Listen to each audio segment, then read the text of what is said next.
lahat ng aking pangangailangan ay abot kamay ko na.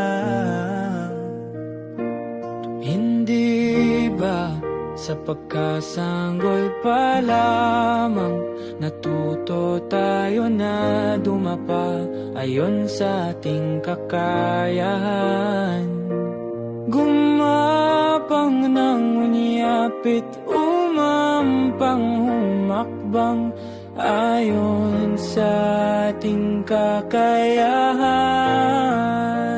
Kung bakit ayon sa makasariling pagnanais at kaisipan ng kung sino pa ang mga mahal sa buhay ang siyang nakilam sa pagdapa, pangunguyapit, pagapang sa tulong ng kanilang dalawang kamay. Pinagamit ng andador, ngunit hindi tumigil kahit pa may sarili na tayong kakayahan.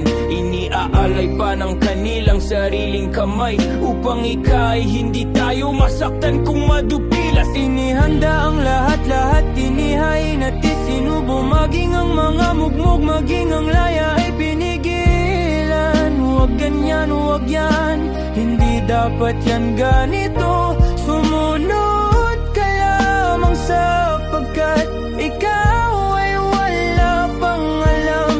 Pinairal ang kanilang sariling unawa at maging mga maling pananaw at paniniwala. Lumaki nag-aantay lamang, di kinayang magsubok man lamang upang makabuo ayon sa sariling pag-aaral.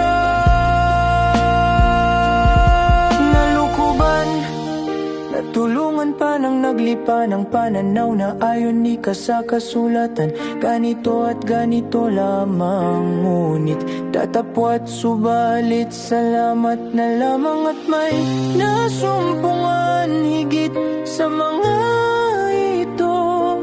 Hilingin sa sariling kamalayan lamang, isagawa at pagsumikapan na malaman, unawain at isabuhay